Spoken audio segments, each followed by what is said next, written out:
Hi, this is Ehan Jaravi, aka John Craig of Real Rover Podcast. Roving between East and West, we hope to develop a more finessed understanding of consciousness, how it relates to the brain, how it relates to altered states, and in particular, where we are going forward towards in our understanding of the universe and being itself. Now, today we have a very special guest, and I know many interviewers say today we have a very special guest, but today we really have a very special guest.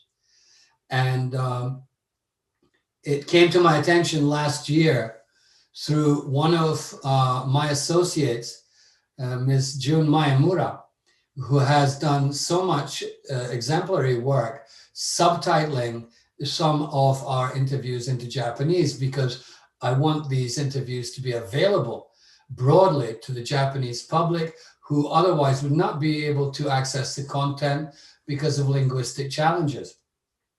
So June herself found this book, LSD and the Mind of the Universe, Diamonds from Heaven, by Christopher M. Beisch, PhD, last year, and decided that she would translate it as her first work. And when I read this book, it was shock and awe. Wow!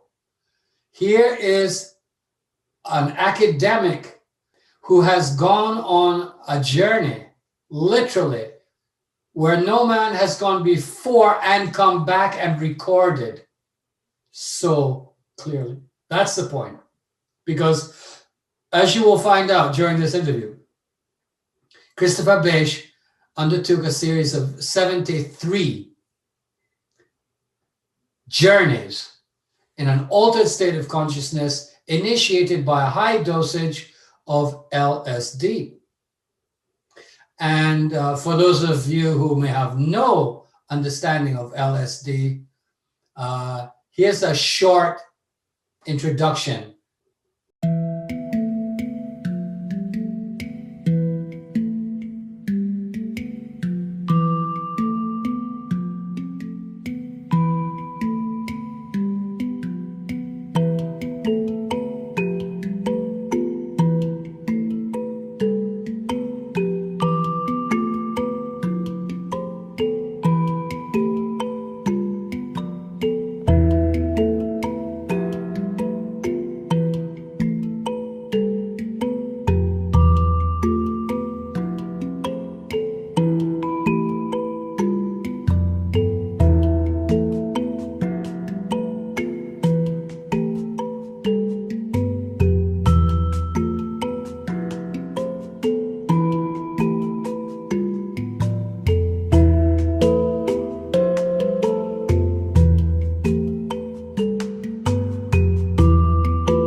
There was quite a lot of sensation. At some stages, it felt like I lost contact with my body.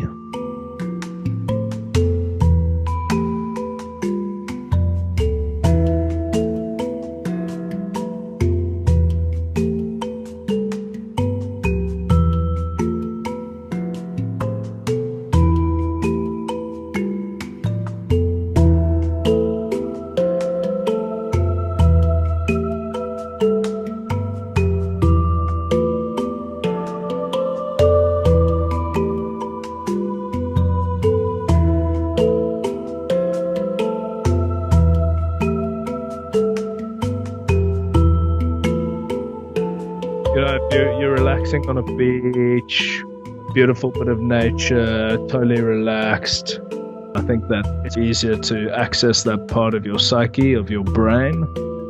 But when you're in this research environment and the research is everywhere, quite invasive MRI machine, and I think it's probably less likely to happen.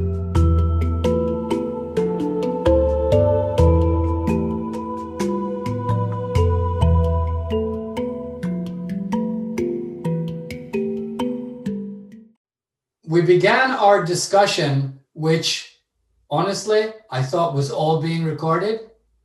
But to my horror, as an interviewer, I discovered, because we went online and offline and back online again, changing rooms, that I had recorded the very beginning of the first session before the rooms were changed. And then I forgot to click the button, boom, boom, boom.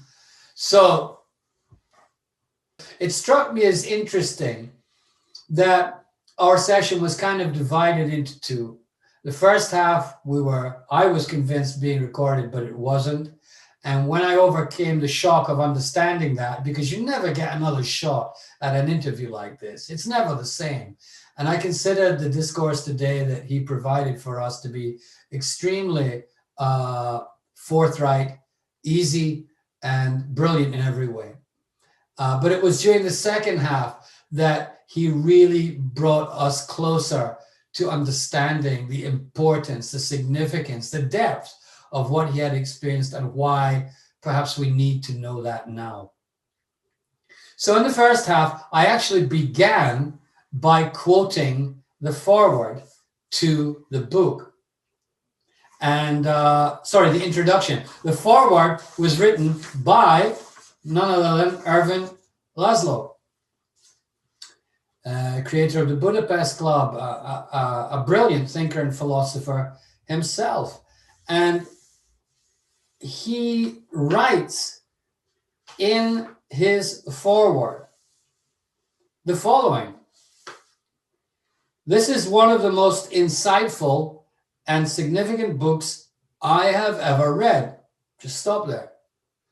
He is a systems theorist, a man who's not only a genius musician, a child prodigy, but who basically teaches himself a lot of the sciences, who develops his own philosophy, develops the Budapest Club, and is one of the forefront thinkers right now, giving us some clues as to where we might be moving as a species, who understands consciousness, who understands physics, who understands quantum theory, and can bring them all together.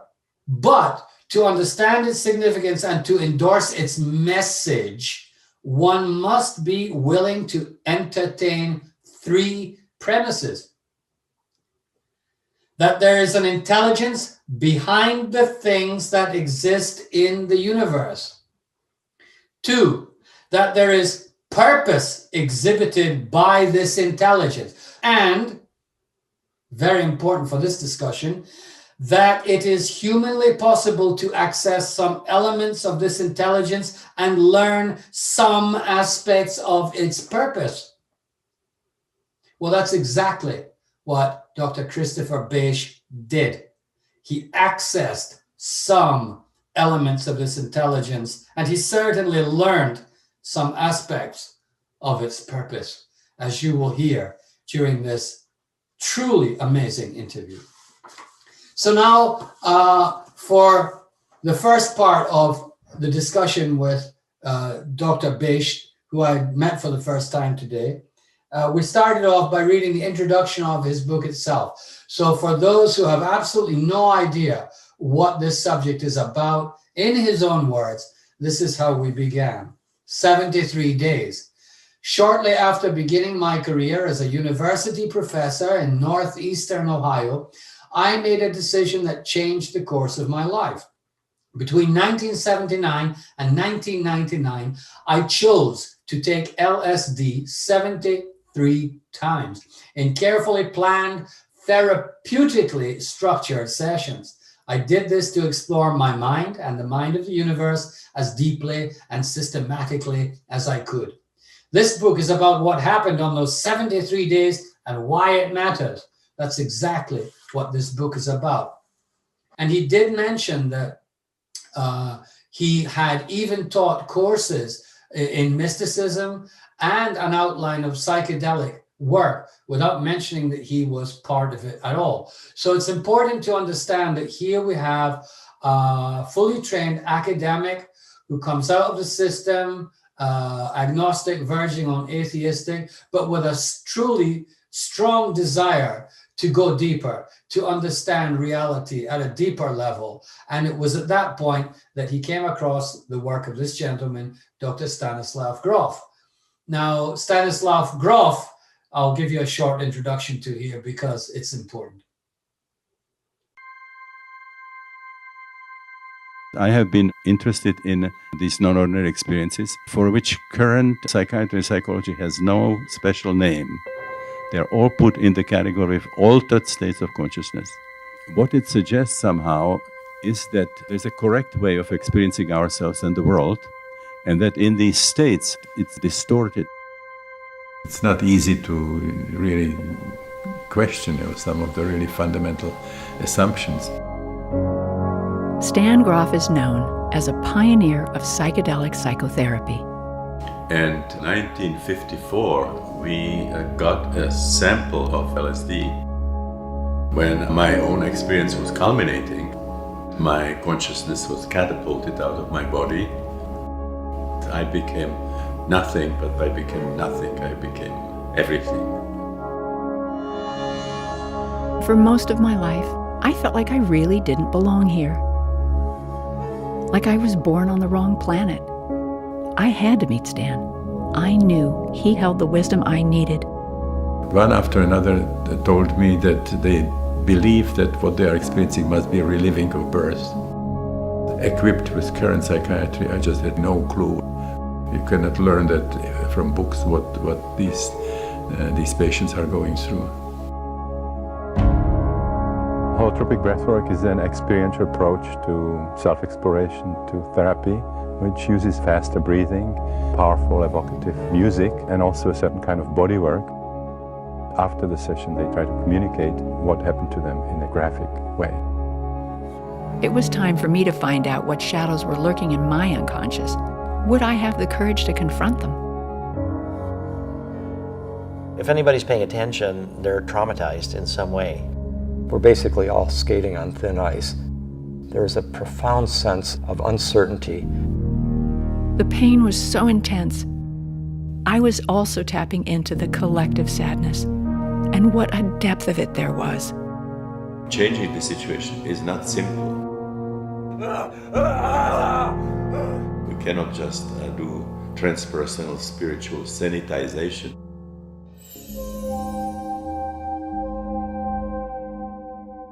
Bad trips and negative material were actually a royal road to transformative healing. The way to resolve traumatic unconscious memory would be if that material fully emerges into consciousness. Stan represents the long through line, a work over decades. He uncovered the deep structure, the archetypal pattern, you might say, of the life process. That kind of innocence that Stan has, he has this tremendous appreciation for everything. There is a beauty and there is an intelligence which cannot come out of matter.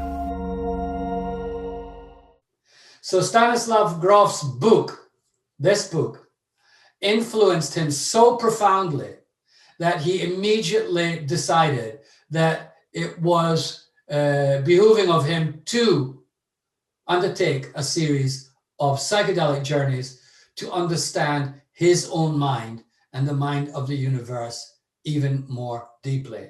And it was Stanislav Grof's book and its recommendations and its instructions for how to undertake a session that allowed him the very important set and setting to do it with his wife, who was a trained psychologist and was very aware of what he was doing and what he was attempting, even though she wasn't in the same altered state herself. She looked after his body, literally, while he was out of consensus reality for many hours at a time during these 73 sessions. And he always did it alone. He never did it with any other people, and he kept it entirely private. Very important. He kept it entirely private. And as you will read in this book, he came back, he played music during the sessions, which helped him to relax, but also allowed him, when replaying the music, to get his memory back to exactly what he's experienced so that he could write it. Because, as we later discuss in the interview, shamanically induced states of consciousness, altered states of consciousness, higher states of consciousness than this, are quite difficult to keep in the three-dimensional mind after one has returned from a hyperdimensional, transdimensional journey. That's important. He recorded every single session from beginning to end and meticulously kept this going through 73 sessions.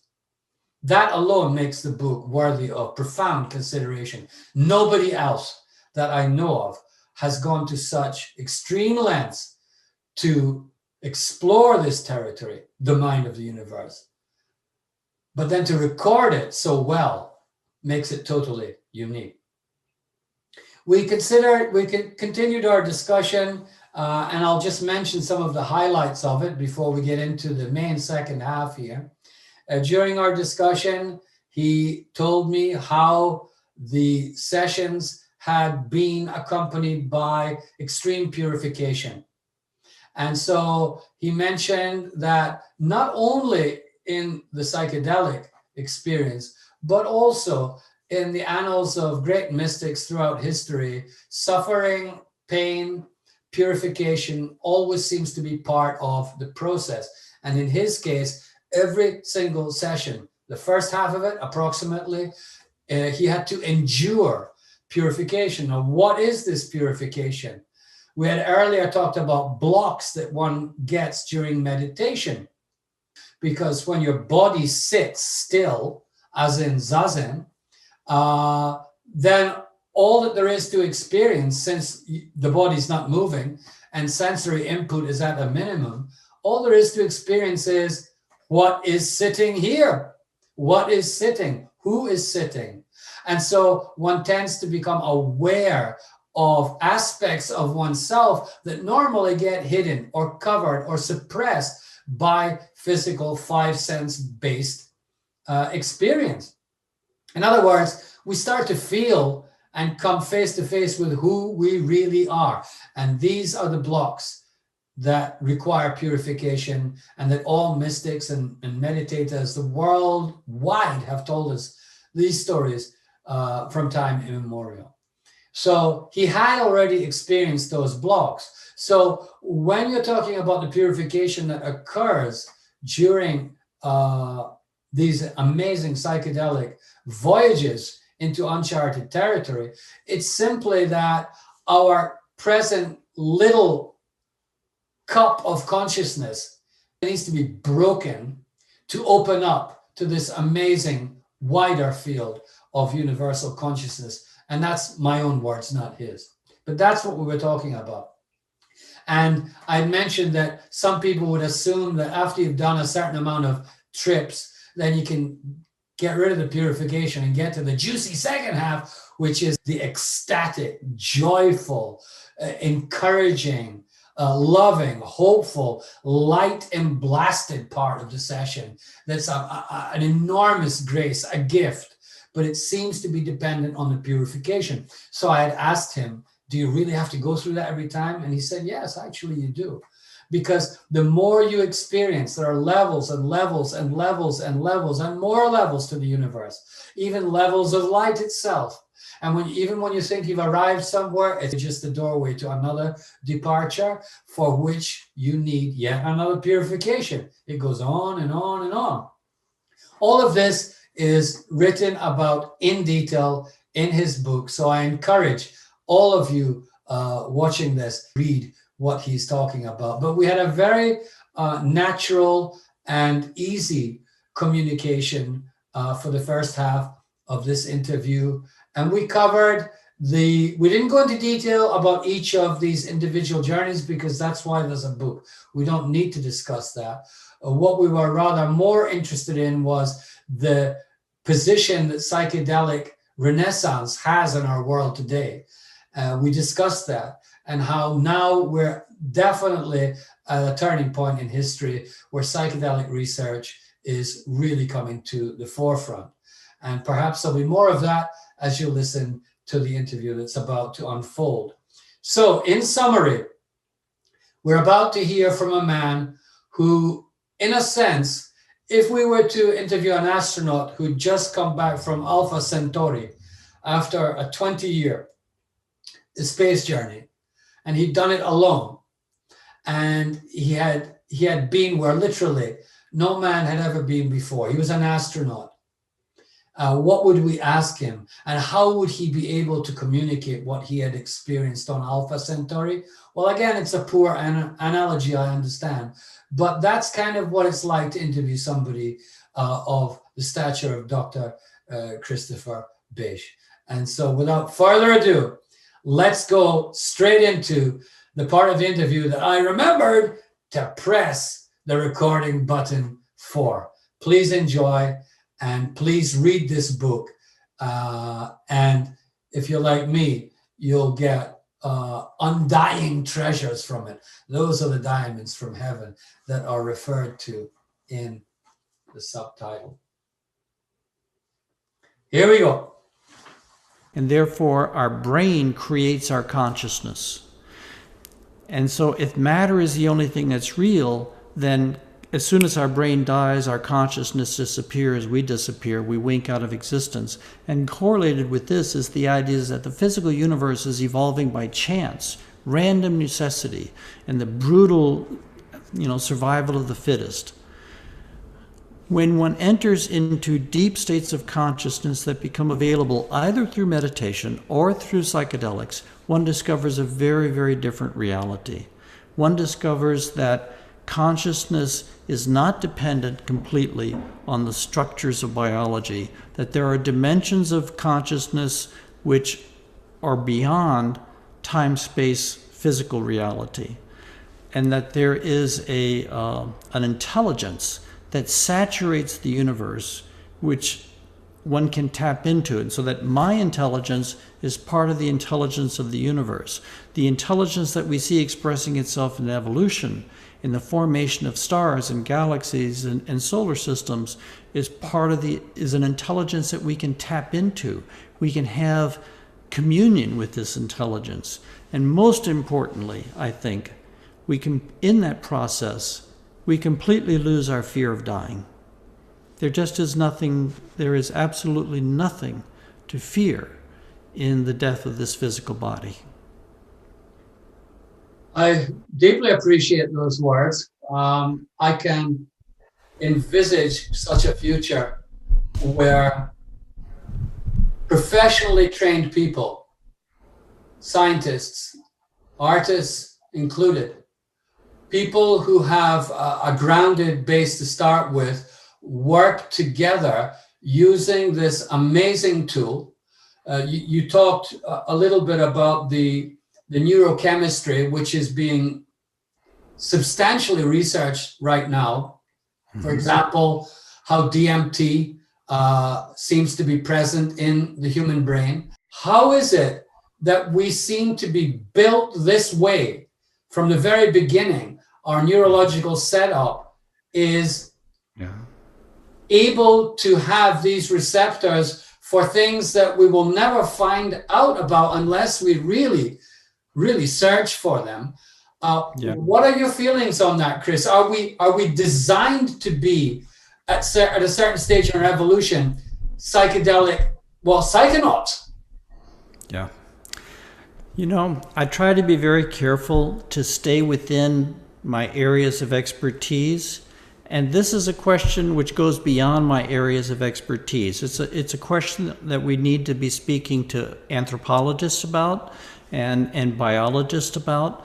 But clearly, we have these receptors in the brain, and it does at least appear on the surface that we are almost designed to enter into non-ordinary states of consciousness. We have certain receptors in our brain that only respond to THC. They don't link with anything else except the active molecule in marijuana. We have receptors that are designed that work with DMT, and we have DMT that runs throughout our body in organic ways. So it certainly does look like our system is pre-tuned to interact with these substances so that these substances can unlock potentials within our human psychophysiology. What's really behind these, why this is this way, I only have layman's perceptions, and my opinion is not really worth anything specifically. But I do know that if we use these substances conscientiously, and if we use them systematically, they begin to initiate us into the consciousness of the universe, into the mind of the universe. I never encountered individual beings so much in my sessions. I never encountered, this consciousness never wore a face. It never wore a face of a deity or a face of any kind of conventional type of wisdom. But I always experienced my sessions being orchestrated by an extraordinary intelligence, I would want to call it almost a supreme intelligence, except I don't want to use that theistic language. But an extraordinary intelligence which took me deeper and deeper and deeper into itself. And we seem to be wired for that kind of experience. I would agree wholeheartedly. The research certainly seems to be pointing us in that direction. So at this point in our talk, to briefly recap, you had 73 sessions, which we don't need to go into here. People have to read this book. They have to sit with it and deal with it. Sit with it and deal with it. This is an honest report by an honest man about something that really happened. And he just happens to have pretty strong economic credentials in the philosophy of religion, which we should not forget. So you went into it as a knowledgeable person, but just about everything that you thought you knew was purified. And you developed a relationship with what we're looking at on both of our screens here, which is the consciousness or the mind of the universe. And very importantly, it didn't dress itself up as Jesus or Muhammad or some ascended master or somebody claiming to be from this star or that star, which I think is really important, because in some of the other psychedelic literature, self-transforming dwarfs show up. Well, who in the hell are they, right? Yeah. Who are the self-transforming dwarfs? And what have they got to do with reality? And so, there is a certain amount of caution has to be used, which is why in the ancient days, all of the great mystics always warned us, be careful out there. You didn't seem to encounter such negative, apparently individualized entities. You describe it as the mind of the universe. And I think that kind of makes your journey very unique. I don't think I've ever read anywhere of somebody who had such a clean interface, a very clean interface with this mind, albeit a very fast evolving and difficult one. So we've got to this stage in our discussion, and we've understood that the future is very bright for psychedelic research if we do it right. If we bring in the anthropologists, the physicists, the astronomers, and if they go through the process and are humble enough to accept that they're going to have to be purified of a lot of their concepts about reality, that's a very important point too, prepare themselves. Then as humanity moves forward, there's some really interesting things that you see coming in the future, because towards the end of it, you talk about the future of humanity. So let's just go into that vision of how you see the future of humanity unfolding from what you learned in these sessions. Yeah, that's a big jump, and I know it's challenging for listeners to even hear this and to even imagine the possibility. So I just want to mention, I did this work for 20 years, from 1979 to 1999, and then I waited 20 years to publish LSD in the Mind of the Universe. I spent many, many years thinking about these experiences and digesting them and absorbing them. And it took me several years just to get myself psychologically in a space where I could share them, where I would be willing to share them. And then it took me 5 years to write the book. The job there is just to present the experiences as cleanly and clearly as I could, so that other people could see what I saw, could have an experience of what I experienced. One of the great surprises for me in this journey is how far, when I began this work, I thought I was doing this for my personal clarification, my personal purification, my personal enlightenment. And what happened is that quickly fell out. It quickly fell away. And my experiences became very much collective, part of the collective psyche, part of humanity. So I learned that when you pop the bubble of your individual identity, you don't simply dissolve into oneness right away. You dissolve into deeper fields, larger fields of reality. And one of those fields is the field of your species, the mind of your species. So that just as I individually have a history, and I believe in reincarnation, and my history goes back through multiple lifetimes, part of that history is my species has a history, that humanity has a history.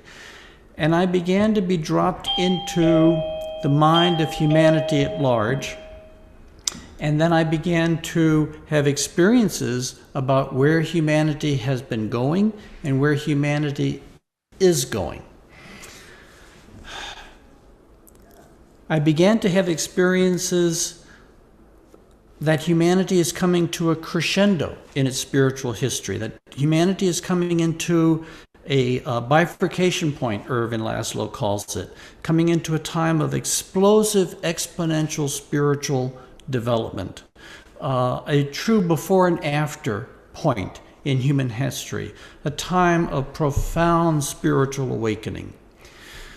But I also saw that just as a mystic in going into this profound spiritual awakening goes through a dark night of the soul, which is a period of extended purification and letting go of everything that keeps them out of this mystical state, likewise humanity, in order to achieve this collective spiritual awakening, has to go through a collective dark night of the soul, a period lasting generations of profound surrendering, letting go, facing the karmic consequences of the choices that we have made collectively, the choices to divide the race by color, to divide the human race by different races, to divide them by religion, to divide them by class, all the divisions that we've made in history, which ultimately say, I'm important, you're not important, my group is important, your group is not important. All this history of division, which are basically have left scars in the fundamental oneness of existence, all those choices have to be come to their karmic fruition. They have to be seen and understood for the damage that they have actually done. We must reassimilate our history. In this process, I saw that humanity was coming into a very, very challenging period, a period that would be experienced as a great falling apart, a global systems crisis that seemed to be generated by a global ecological crisis, global climate destabilization. It seemed as if the entire planet was going into planetary convulsions, leading to systematic collapses of infrastructure that we normally can assume, and that we were losing control of what we considered the normal and necessary circumstances of life. In this process of being broken down, there was something in this process that seemed to be breaking us into deeper and deeper levels of our being. Just when this process reached its peak, when it seemed as if all would be lost, that we were going into an extinction event, we came through this crisis. Things began to get better. And when we came through this crisis as humanity, we had been changed. We had been deeply and permanently changed by this crisis. New states of awareness were springing up, new understandings, new values, new social priorities.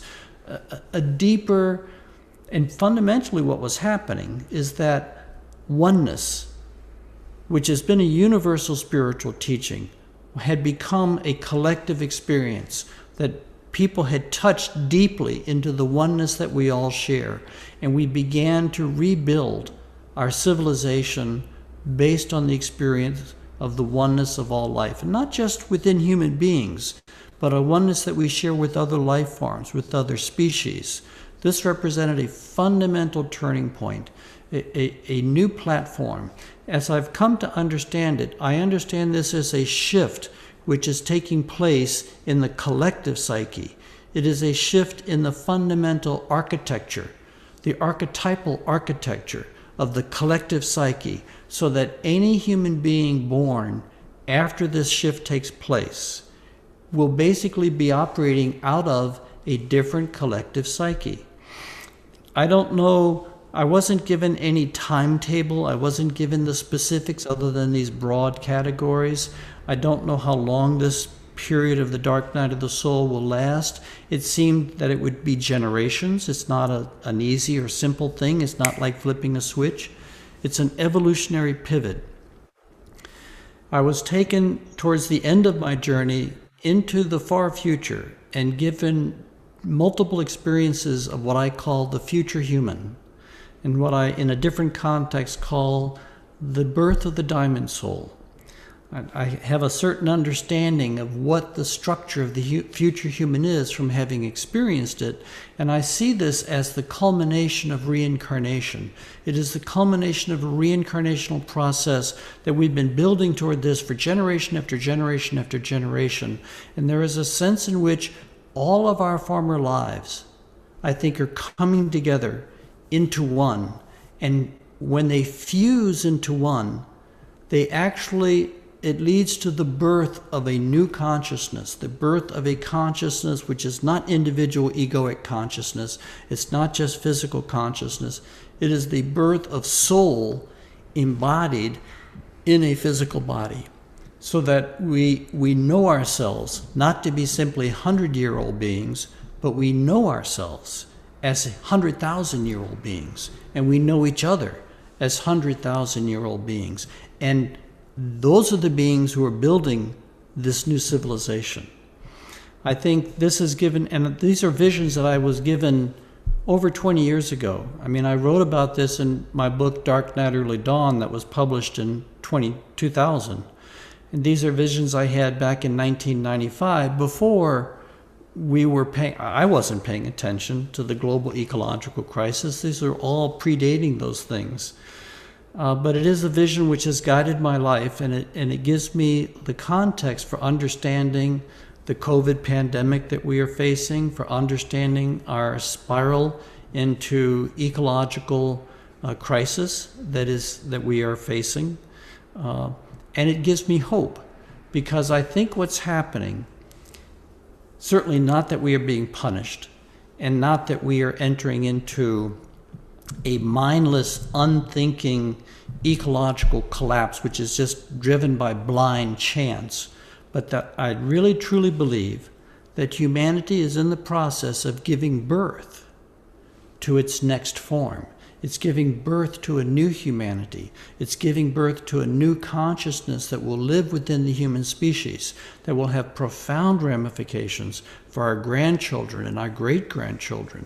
This is a generational contribution, and I think that all of us have volunteered for this role. We all knew what we were getting into before we were born. We knew how hard it was going to be. We chose to incarnate at a time when we could be of service to this birth of a new humanity. Now, I know that's a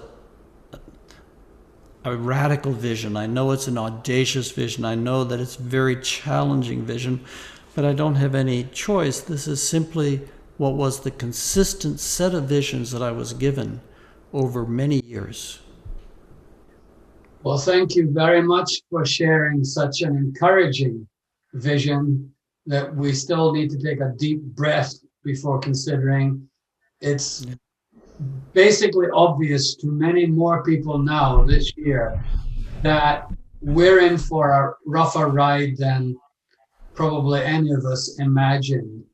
And the tools of economy, the tools of ordinary therapy, the tools that academia in its present state are providing, the tools that the internet are giving out are simply not nearly sufficient to equip us for such a radical purification, because that's really what it means, a very profound purification, but one that's leading to something. So the universe possesses or is a mind itself, a consciousness itself, with which we as individuals can indeed directly communicate, as you have proven during these 73 journeys. It can be done. Just that, for so many people, is a sign of hope, because so many, perhaps like yourself back when you were 30, had given up on spiritual ideas. It was all nuts and bolts physical reality, which I think is the mainstream view of reality that we all hold today. A consumerist society of materialists who truly believe that leaders and economic policies and carbon emission cuts are actually going to do the job.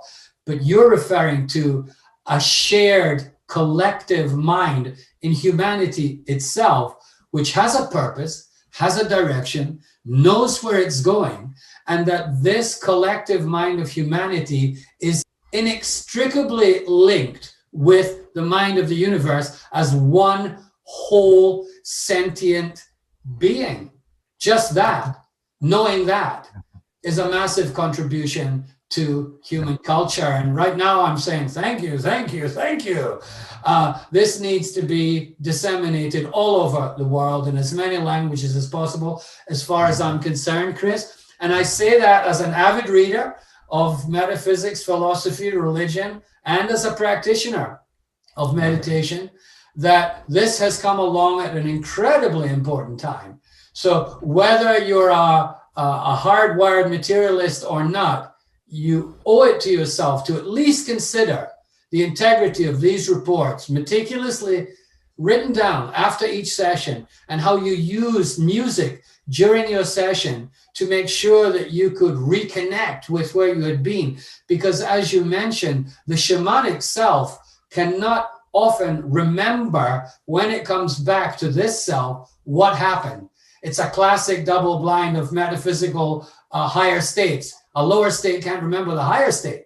That's the conundrum. But you recorded them. You actually wrote them down, and that is very significant. So now I'd like to just talk about the beloved, because many listening or watching this may not yet have felt that this was essentially a profound love affair with the universe, if I can be so cheeky as to say that. The beloved, you mentioned the beloved, and you talk about realizing that after the last session, you would no longer be able to have full access to the heart of the beloved, which must have been, even as mortal humans, the loss of the one we love. You can understand that, but you're talking about something at a different level. So bring us a bit closer to the beloved as a way of wrapping up.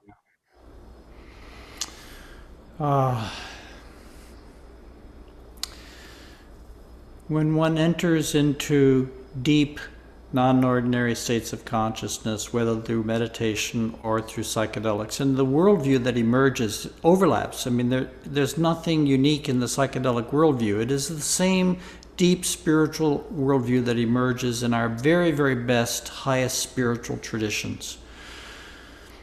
When one enters into these states of consciousness, one literally dies as one is, and one dissolves into some level of reality and lives for a period of hours, a day, in that level of reality, and then congeals back into your smaller, ordinary reality.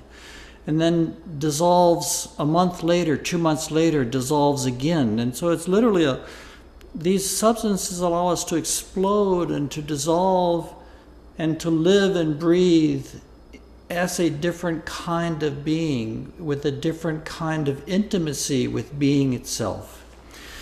And so it brings with it a kind of tremendous intellectual expansion, a tremendous expansion of the heart, and encounters not only with the genius of the universe, but the extraordinary love that's inherent in the universe, overwhelming the compassion, which is the compassion of oneness. Because if the universe is one, then it is whole within itself, and then it has infinite love for each of its parts within its wholeness.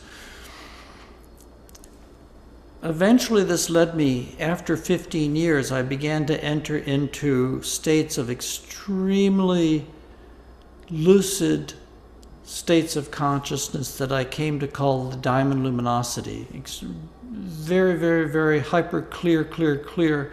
And because I learned the spiritual literature, I knew that Buddhism's name for this state of awareness is Dharmakaya, the clear light of absolute reality. When one dissolves into that, when one literally can become light for hours at a time, when one dissolves into the crystalline body of the divine, it awakens a profound sense of homecoming, return, reunion with the essence of being. And when one leaves it, it naturally leaves an ache to return. To return becomes the most powerful desire. And so it's like a romance. You spend time with your lover, you spend time with the universe in this exquisite intimacy that dissolves all boundaries. There is no you and it. You dissolve into the oneness of it, and then you crystallize back out of it. Now, there are some beings, great beings, and all honor to the masters, who can live in this state, can abide in this unitive state, and they were always my teachers for managing these conditions. But in my particular karma, my state, I could only enter into these states temporarily and then come out of it again. I had to learn how to not only embrace the beloved, but in the end, how to let go of the beloved, because I reached a point in my work where I came to the realization, or the universe gave me the realization, that it was time to end this particular journey. It was time to stop. I needed to consolidate myself more inside time and space, instead of shattering my time-space being and entering into the universal mind of the cosmos. And so I knew when I came to the ending that I would not return to this depth of intimacy with my beloved until I died. And I felt it was important for me to come back and to consolidate. When you dissolve this deeply into being light, then physical existence can begin to feel dried up. And it took me a while to really commit myself to being inside time and space, and to appreciating the magnificence of time and space as the manifest body of oneness, as the manifest body of my beloved, as the manifest body of the divine, of the Tao, of the Dharmakaya. That took years. It took me about 10 years to fully, in a sense, recover and to make my peace with being back in time and space permanently, and then to do the work which was mine to do, which was to share these things.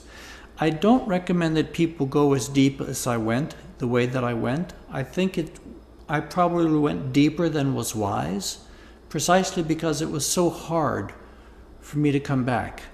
Coming down the mountain was as much of a challenge as going up the mountain, and I talk about this in the book.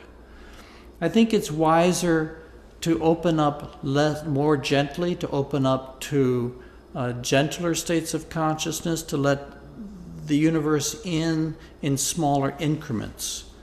To me, it has been life transforming to learn, to discover, to be able to taste and feel the embrace of not only the intelligence of the universe, the magnitude, the genius of the universe, but also the depth of love that runs in the universe. And life is hard. I mean, let's face it, it is excruciatingly difficult to be a human being. It carries with it all sorts of pains. To see the compassion of the universe, you have to be able to look very, very deep. Because if you look just on the surface, you see as much pain as you see joy.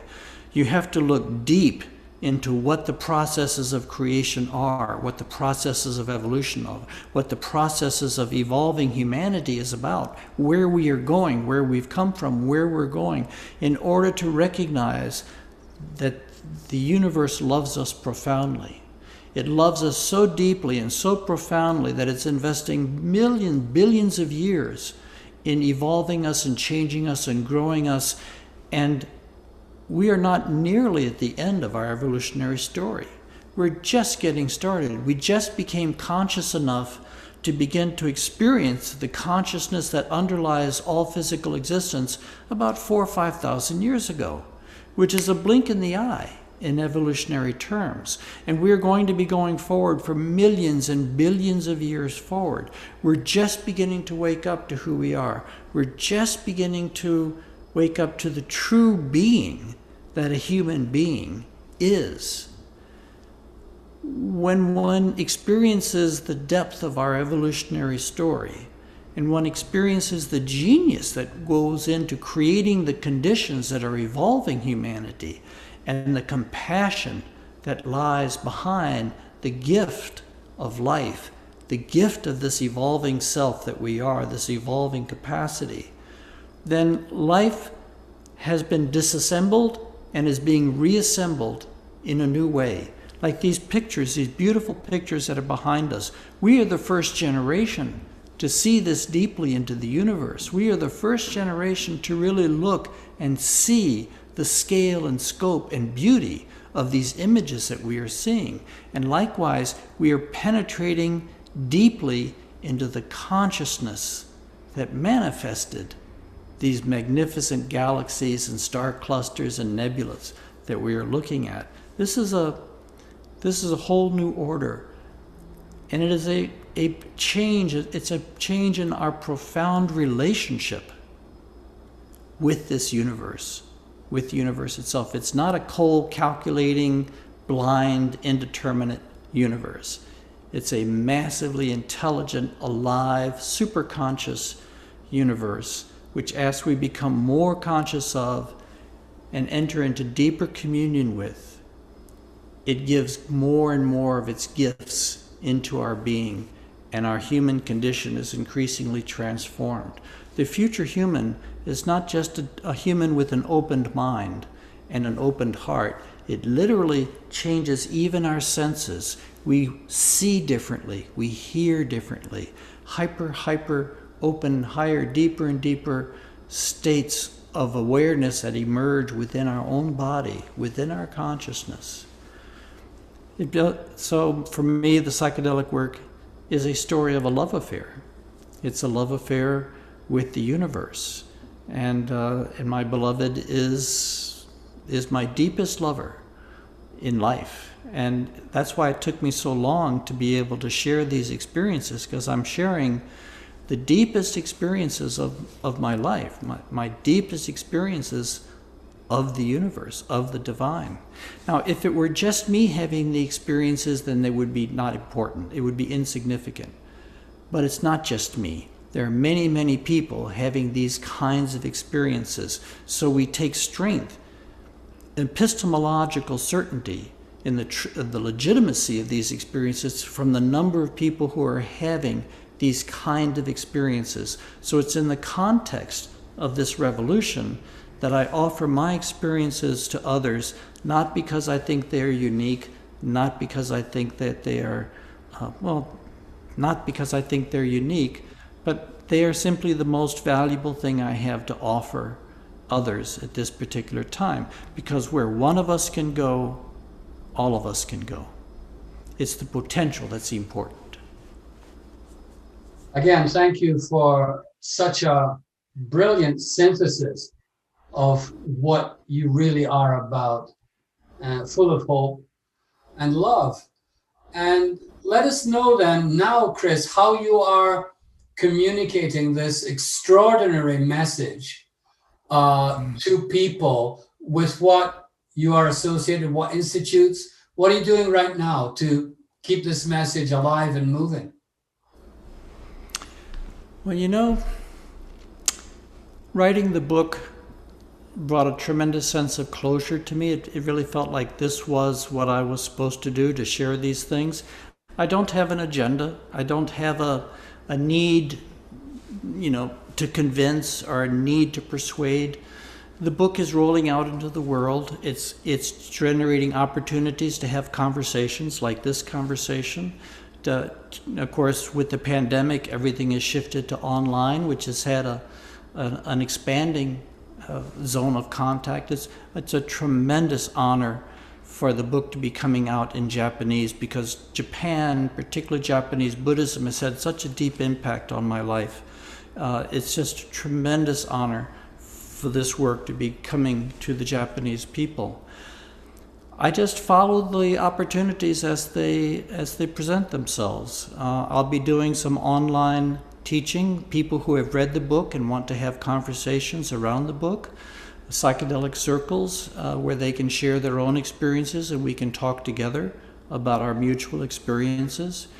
I hope once COVID gets under control and we get past COVID, that I'll be able to do some teaching, some physical presence teaching in the form of retreat. I'm not really interested in workshops, but extended retreats where we can gather for a week at a time and enter into contemplative discussion.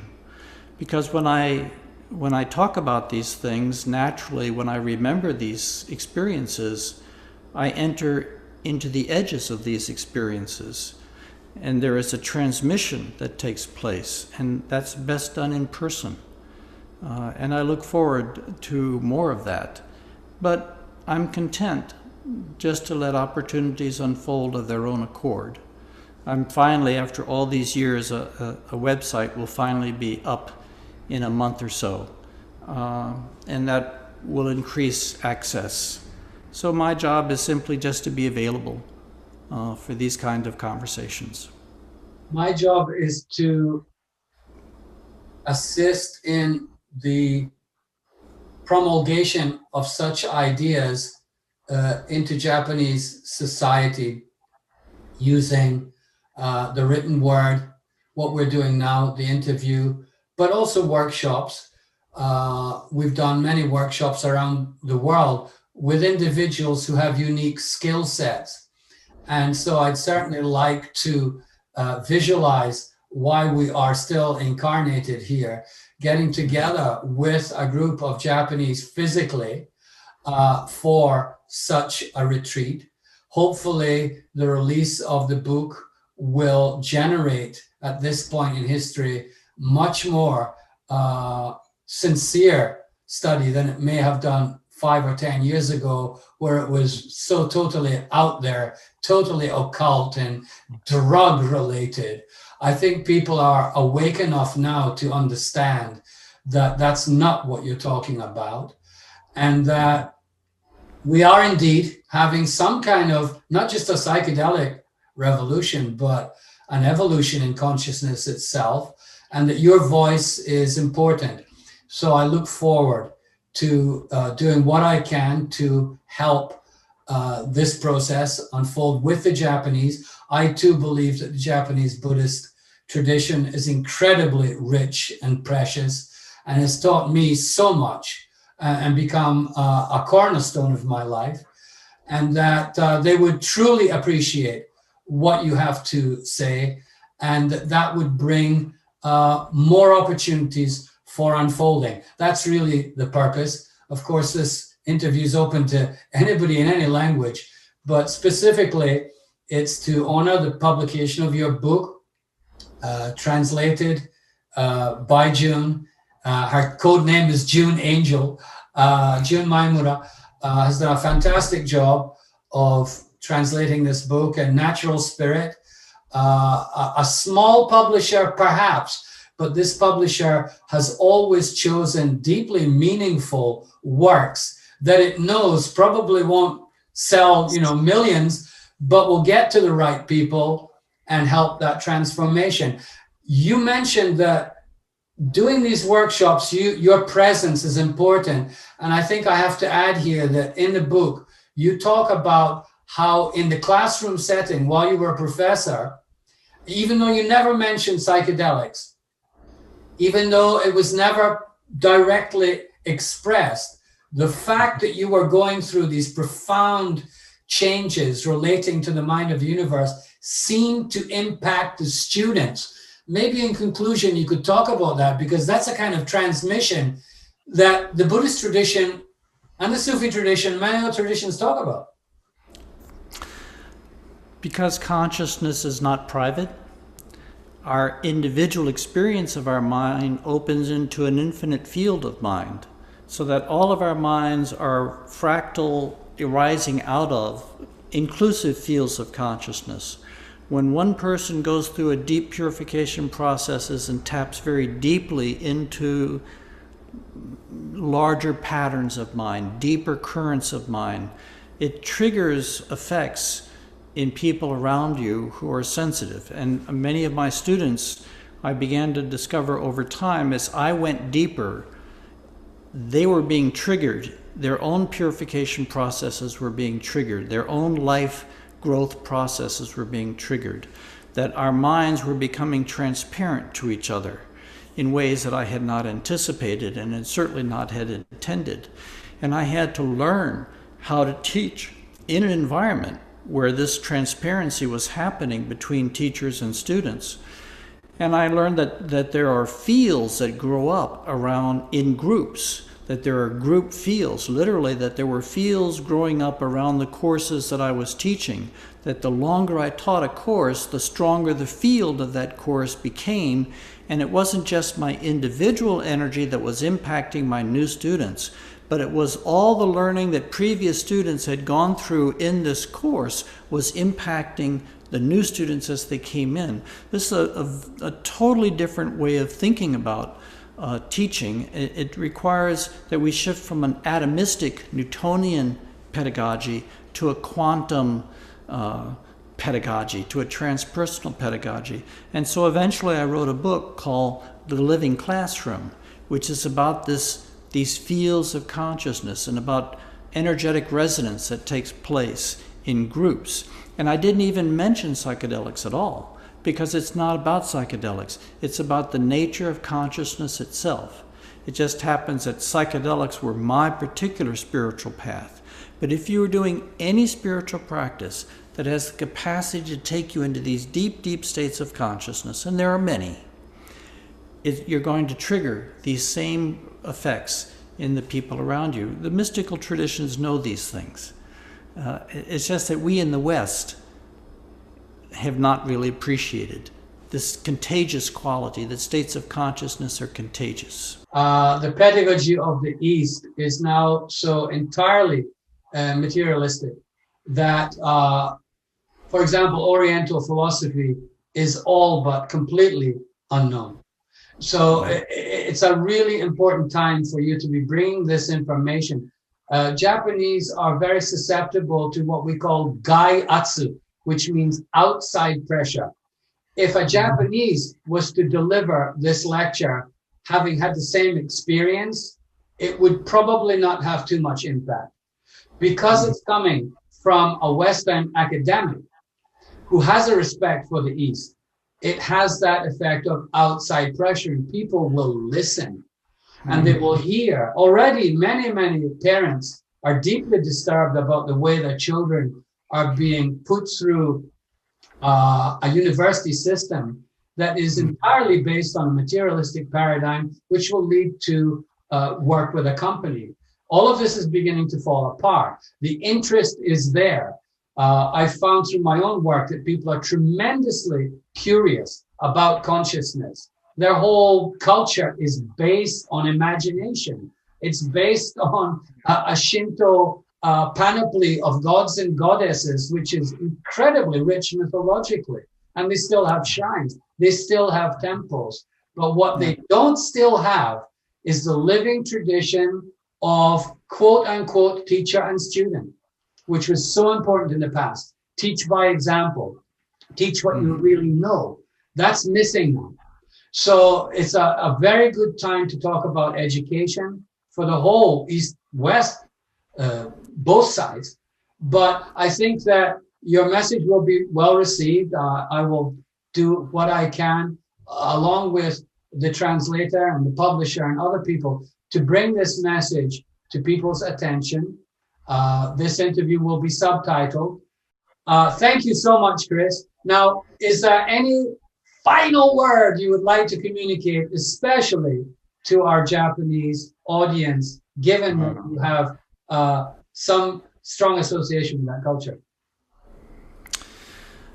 Japanese culture has given me so much through time. It's an honor to be able to share experiences that I hope will speak to them as they speak to me. There is nothing east-west about these states of consciousness. They are states of consciousness. Our consciousness is consciousness. Whatever clothes we're wearing, whatever belief system we have about them, these states of consciousness transcend all my learning. They transcended everything I had learned from Western religions and what I had learned from Eastern religions, while at the same time honoring the elders of those traditions. It's an honor to be able to share them. Thank you very much, Echan, for helping bring this teaching to the Japanese culture. At the end of my sessions, my beloved, the mother, said to me, "Just let them see me as you have seen me." And that's all I've tried to do, to let other people see existence as I have been privileged to see it. And that's all, light touch, just to share that. And they'll know what to do with it. And I trust that people, I hope it will support them in their own life's journey. I hope it will empower them to pursue their deepest dreams and deepest aspirations. So it's just truly an honor to be able to share the work. Thank you, Chris. I've taken up a lot of your time. I'll get on with editing, and then we'll start the amazing job of translating your erudite, that's the word, your erudite words into Japanese. And then we'll get back to you with the result and hope to meet you in person as soon as is COVID possible. Thank you, sir, and good day. Thank you, Echan. Thank you. Bye-bye. Bye-bye.